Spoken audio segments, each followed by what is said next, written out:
देखिए इसमें पढ़ना है रासायनिक अभिक्रिया क्या है, रासायनिक अभिक्रियाएं के बारे में पढ़ना। देखिए रासायनिक अभिक्रिया क्या होती है, जब दो या दो से अधिक पदार्थ किसी भी परिस्थिति में मिलती है, जब दो या दो से अधिक पदार्थ किसी भी परिस्थिति में मिलती है तो नए पदार्थ का निर्माण होता है। इस प्रक्रिया को रासायनिक अभिक्रिया कहा जाता है। देखिए जैसे ये पदार्थ है दो, कार्बन और ऑक्सीजन, C से कार्बन और O2 से ऑक्सीजन, तो ये मिल के तीसरा पदार्थ बना रहा है CO2। CO2 को बोलते हैं कार्बन डाइऑक्साइड। ये तीसरा पदार्थ है और ये तीसरा पदार्थ का गुण इससे अलग होता है, तो ये तीसरा पदार्थ बन रहा है। इसी प्रक्रिया को ही रासायनिक अभिक्रिया कहा जाता है।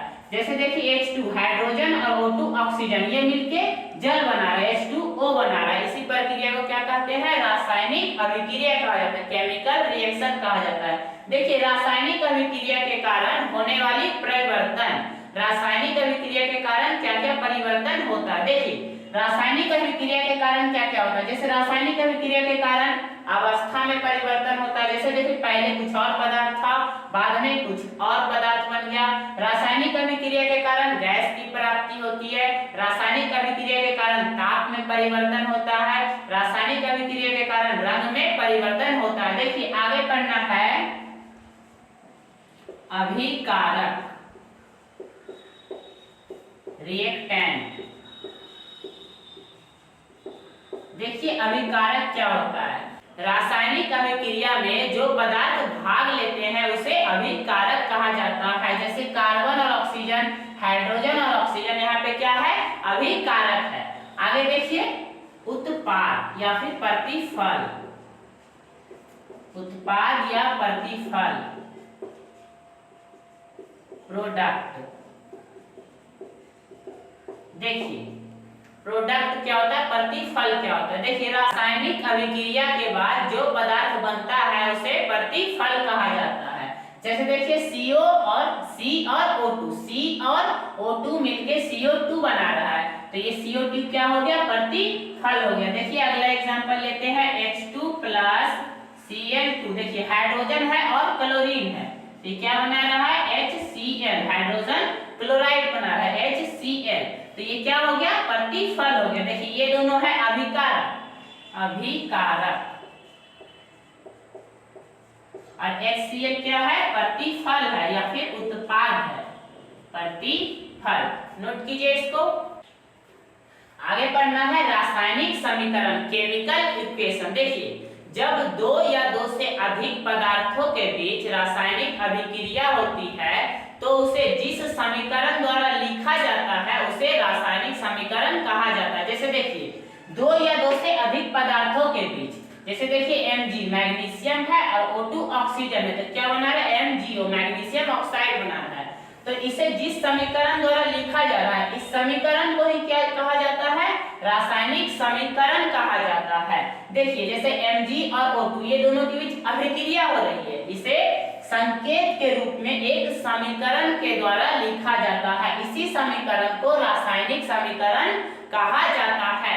देखिए रासायनिक समीकरण के दो प्रकार होते हैं, रासायनिक समीकरण के दो प्रकार होते हैं। पहला होता है संतुलित रासायनिक समीकरण और दूसरा होता है असंतुलित रासायनिक समीकरण। देखिए संतुलित रासायनिक समीकरण वैसा रासायनिक समीकरण, वैसा रासायनिक समीकरण जिसमें अभिकारक तथा उत्पाद में, अभिकारक तथा उत्पाद में परमाणुओं की संख्या बराबर होती है। जैसे देखिए इधर भी परमाणु की संख्या उतना ही और इधर भी परमाणु की संख्या उतना ही, इधर एक मैग्नीशियम तो इधर भी एक ही मैग्नीशियम, तो वैसे रासायनिक समीकरण को संतुलित रासायनिक समीकरण कहा जाता है। जैसे देखिए संतुलित रासायनिक समीकरण में जैसे हमने लिया H2 प्लस O2, तो क्या बनाया, H2O।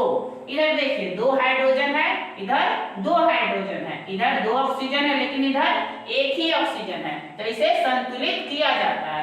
तो यहाँ दो लगा देंगे तो इधर क्या हो गया, दो ऑक्सीजन हो गया, लेकिन यहाँ हाइड्रोजन क्या हो गया, चार हो गया, तो इसलिए यहाँ पे दो लगाना पड़ेगा, दूनी चार हाइड्रोजन, यहाँ भी चार हाइड्रोजन, तो ये समीकरण क्या है, संतुलित रासायनिक समीकरण है। जैसे देखिए दूसरा H2 प्लस Cl2 लीजिए, हाइड्रोजन और क्लोरीन, तो क्या बनाता है, HCl बनाता है। यहाँ देखिए 2 हाइड्रोजन और 2 क्लोरीन, तो यहाँ 2 लगा लीजिए, दोनों एकक है, यहाँ 2 लगा लेंगे तो दोनों 2-2 हो जाएगा। ये क्या है? संतुलित रासायनिक समीकरण। देखिए दूसरा होता है असंतुलित रासायनिक समीकरण। देखिए वैसा रासायनिक समीकरण जिसमें अभिकारक तथा उत्पाद में परमाणुओं की संख्या समान नहीं होती है। जैसे देखिए H2 ले लिए और O2 ले लिए, H2O बना, जल बना, तो इसमें 2 हाइड्रोजन 2 ऑक्सीजन, लेकिन इसमें 2 हाइड्रोजन और एक ही ऑक्सीजन है, तो ये क्या है? असंतुलित रासायनिक समीकरण है। जैसे देखिए Mg और O2, तो क्या बना? MgO बनता है। तो इधर 1 मैग्नीशियम है, इधर 2 ऑक्सीजन है, इधर 1 मैग्नीशियम और 1 ऑक्सीजन, तो ये क्या है? असंतुलित रासायनिक समीकरण। इसको नोट कीजिए। आगे पढ़ना है रासायनिक समीकरण लिखने का नियम। देखिए रासायनिक समीकरण लिखने का कुछ नियम होता है। जैसे देखिए रासायनिक समीकरण में 2 या 2 से अधिक अभिकारक या फिर उत्पाद होता है। जैसे इधर 2 अभिकारक है और उधर भी 2 उत्पाद अगर आए तो उनके बीच प्लस का चिन्ह लिखा जाता है। रासायनिक अभिक्रिया में यदि 2 या 2 से अधिक अभिकारक या उत्पाद होता है तो उनके बीच प्लस का चिन्ह लिखा जाता है।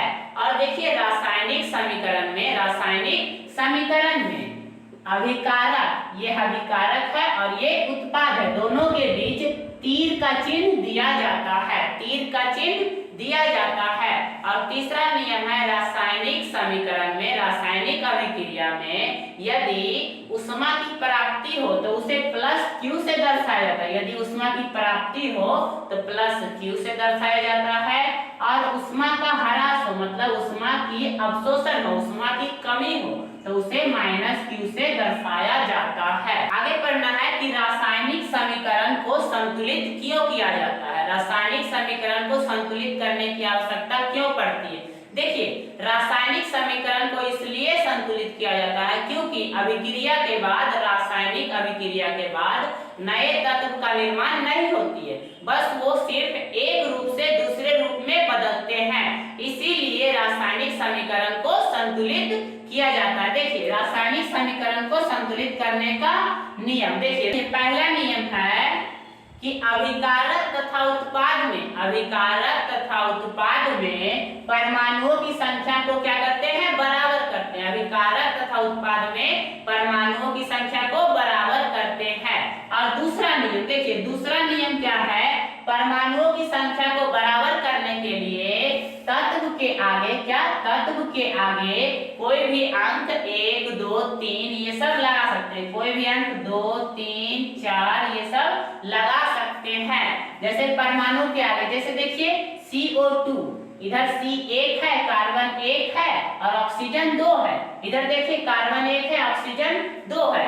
ये तो संतुलित रासायनिक समीकरण है। देखिए दूसरा उदाहरण लीजिए H2 प्लस O2 मिलके बनाता है H2O बनाता है। इसमें देखिए 2 हाइड्रोजन और 2 ऑक्सीजन है, लेकिन इधर जो है H2 2 हाइड्रोजन है और 1 ऑक्सीजन है। तो देखिए इसमें 1 ऑक्सीजन घट रहा है, इसमें 2 लगा देंगे तो ये क्या हो गया? 2 ऑक्सीजन हो गया। इसी तरह देखिए तत्व के आगे ये परमाणु, ये यौगिक है H2O, यौगिक के आगे 2 लगाया जा रहा है। क्या बताएं? 2, 3, 4 लगाया जाता है, तो इसे बराबर करने के लिए लगाया जाता है। जैसे देखिए 2 लगाने से हाइड्रोजन हो गया 4, तो इसी तरह इधर भी तत्व है, इधर भी 2 लगा सकते हैं, इधर 2 लगा सकते हैं। मतलब कि रासायनिक समीकरण को संतुलित करने के लिए तत्व या परमाणु के आगे 2, 3, 4, 5 ये सब संख्याएं को लगाया जा सकता है। इसी तरह रासायनिक समीकरण को संतुलित किया जाता है।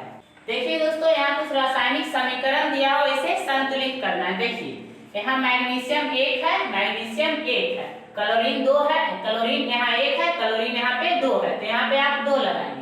ये 2 लगाने से यहाँ हाइड्रोजन भी 2 हो जाएगा और क्लोरीन भी 2 हो जाएगा। इधर भी हाइड्रोजन 2 है, तो सब यहाँ देखिए सब परमाणु क्या हो गया? बराबर हो गया। इधर भी सब परमाणु बराबर, इधर भी सब परमाणु बराबर, तो ये समीकरण क्या हो गया? संतुलित हो गया। इसी तरह देखिए Fe, इधर 3 है, इधर 1 है, तो यहाँ पे आप 3 लगा दीजिए, ये 3 Fe हो गया। यहाँ देखिए ऑक्सीजन 4 है, तो यहाँ 4 लगाने से ऑक्सीजन क्या हो जाएगा? 4, लेकिन हाइड्रोजन 4 दूनी क्या हो जाएगा? 8 8 हाइड्रोजन, तो यहाँ 4 लगा दीजिए, यहाँ भी देखिए 4 दूनी 8 हाइड्रोजन हो जाएगा। यहाँ देखिए मैग्नीशियम 1 है, मैग्नीशियम 1 है, ऑक्सीजन 2 है, ऑक्सीजन 1 है, तो यहाँ 2 लगाएंगे तो ऑक्सीजन क्या हो गया 2, लेकिन मैग्नीशियम भी 2, ये देखिए 2 लगाने से मैग्नीशियम भी 2 और ऑक्सीजन भी 2, तो यहाँ 2 लगा दीजिए, तो मैग्नीशियम क्या हो गया, यहाँ भी 2 हो गया। इसी तरह इसमें देखिए H2 क्या है, हाइड्रोजन 2 है, क्लोरीन भी 2 है, इधर दोनों देखिए एक है, हाइड्रोजन भी 1, क्लोरीन भी 1, Cl से क्लोरीन, तो यहाँ 2 लगा दीजिए, तो क्या हो जाएगा